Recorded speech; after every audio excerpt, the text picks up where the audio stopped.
بستر استراحت پر آرام فرما رہے ہیں، بے خوف و خطر چین کی نیند سو رہے ہیں، موبائلوں میں وقت وہ ضائع کر رہے ہیں۔ وقت بہت قیمتی ہے، ایک ایک لمحہ بہت قیمتی ہے۔ بے شک ہماری زندگی جو ہے فضول چیزوں میں برباد ہوتی جا رہی ہے، لیکن کہ کبھی ہم نے یہ سوچا کہ رب نے ہمیں دنیا میں بھیجا ہے تو کیوں بھیجا ہے؟ ہمارے بھیجنے کا مقصد کیا ہے؟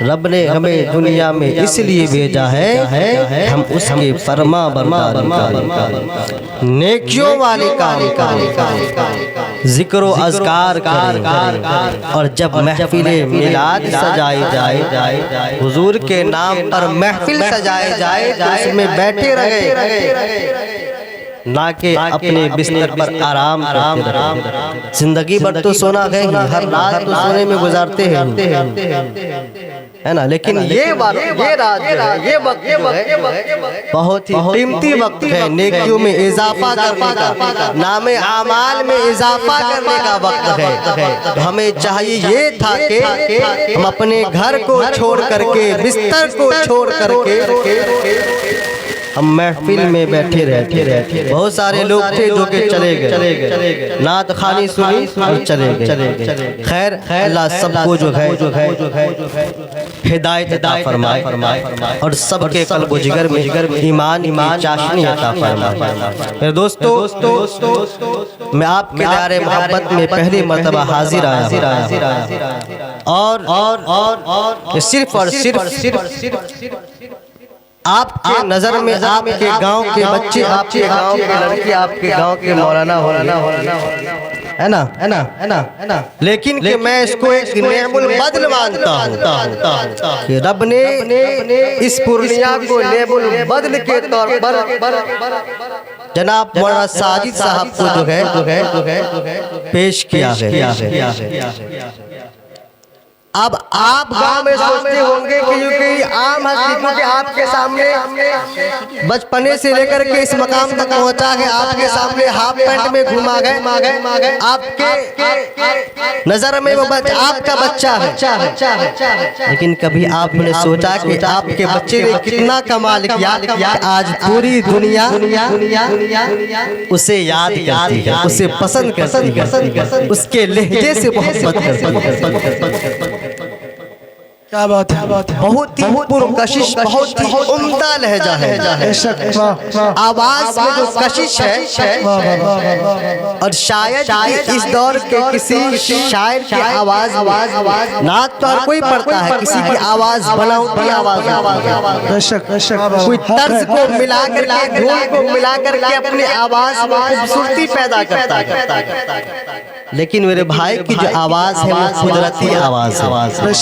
رب نے اپنا خاص فضل ان پر فرمایا ہے، ان کے آواز میں وہ کشش عطا کی،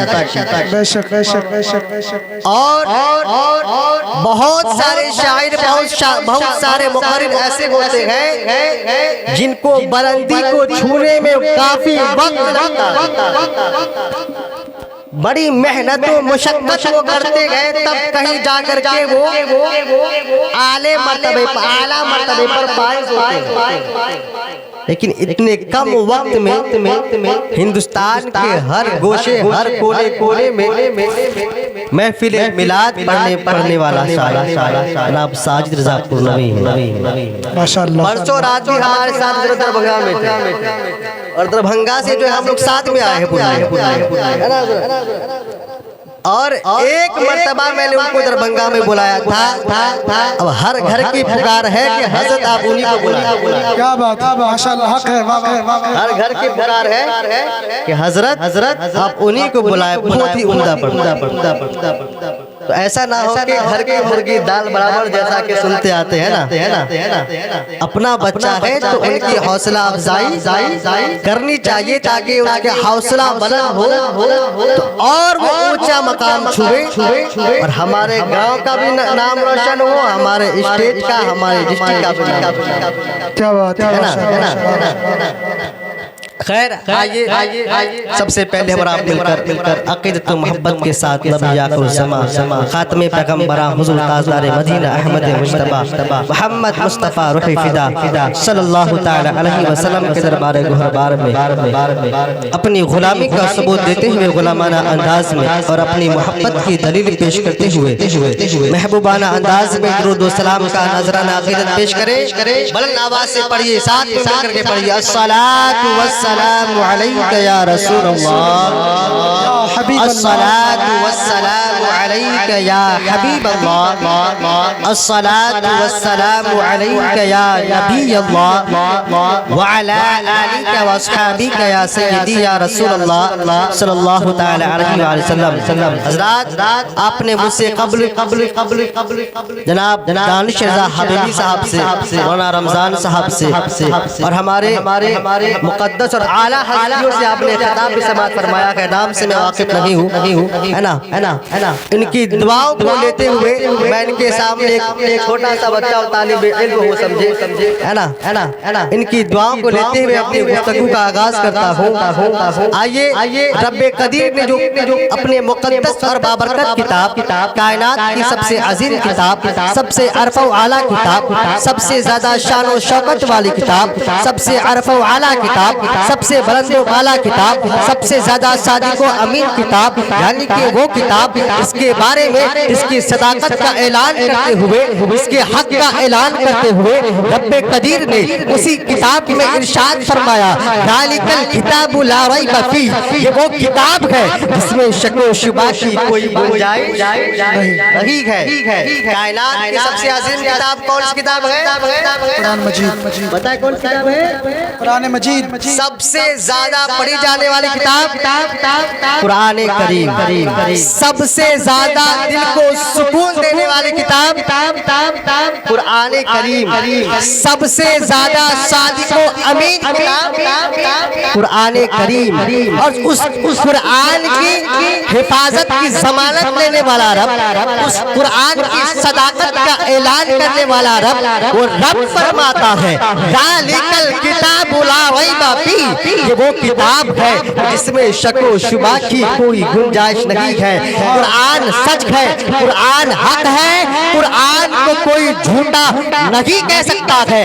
اگر قرآن کے کسی ایک آیت کو بھی کوئی بندے مومن شک کی نگاہ سے بھی دیکھتا ہے، شک کی نگاہ سے بھی دیکھتا ہے، گمان بھی کرتا ہے، وہ دائرے اسلام سے خارج ہو جائے گا۔ ہمارے علماء کرام بیٹھے ہوئے ہیں، وہ دائرے اسلام سے خارج ہو جائے گا، وہ مسلمان نہیں رہے گا۔